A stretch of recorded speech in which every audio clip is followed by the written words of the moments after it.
السلام علیکم، welcome to my channel viewers. آج کا جو نسخہ ہے ان مرد حضرات کے لیے جو زیادہ جلدی فارغ ہو جاتے ہیں یا ان کی وائف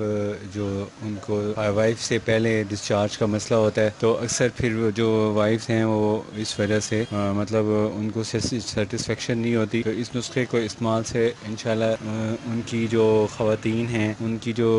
مطلب ٹھنڈی طبیعت ہوتی ہے ان کے لیے یہ نسخہ بہت مفید ہے، کارآمد ہے۔ اس کے استعمال سے نہ صرف عورتوں کی جو وش ہوتی ہے وہ بڑھتی ہے، بلکہ اس کے ساتھ ساتھ ان میں جو ایک قدرتی سر پن ہے وہ اس کے استعمال سے کم ہو جاتا ہے، جس کی وجہ سے وہ مردوں سے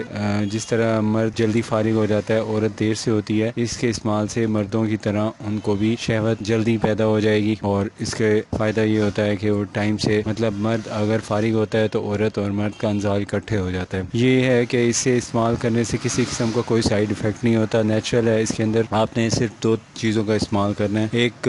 یہ والے جو میں پکی ہے اس میں ڈال رہا ہوں، یہ ہم نے تیار کیا ہے، یہ آپ نے اس میں ڈالنی ہے، اور دوسرے نمبر پہ اس کے اندر یہ 1 چمچ ڈالنی ہے ہم نے، اور 1 چمچ تقریباً یہ دیکھیں چوتھائی چمچ ہے، اس کو یوں ڈالیں اس میں اور اچھی طرح اس کو مکس کر دیں، اور مکس کرنے کے بعد یہ آپ نے اس کو 5 منٹ کے لیے ایسے رکھ دینا ہے۔ 5 منٹ کے بعد آپ نے اس کو دوبارہ سے اچھی طرح مکس کر لینا ہے، یہ تھوڑی سی دوائی پھول جائے گی اور اس کے بعد آپ نے اس کو پی لینا ہے۔ جب آپ صبح اس کو استعمال کریں تو اس کے آدھے گھنٹے بعد آپ کی جو ٹائمنگ ہے وہ بڑھ جائے گی۔ اگر خاتون استعمال کرے تو اس کے استعمال سے اس کی بے رغبتی کم ہو جائے گی اور اس کی جو تھوڑی سی شہوت ہے وہ بڑھ جائے گی۔ اس کو استعمال کریں تو روزانہ کریں تو بھی اس کا بہت فائدہ ہے، اور کبھی کبھی استعمال کرنا ہو تو ایک دن میں 2 گلاس استعمال کریں۔ فرض کریں شام کو ملنے کا پروگرام ہے یا سیشن ہے تو پھر آپ اس کو پہلے استعمال کریں، صبح ناشتے کے 2 گھنٹے بعد، اور ایک دفعہ شام کو استعمال کریں۔ ویورز، مجھے نیکسٹ ویڈیو تک اجازت دیجیے، اپنی صحت کا خیال رکھیے۔ اگر آپ نے مشورہ کرنا ہو یا کوئی نسخہ بنوانا ہو تو آپ کو اسکرین پہ دکھائے گئے نمبر پہ کانٹیکٹ کر کے آپ نسخہ بنوا سکتے ہیں۔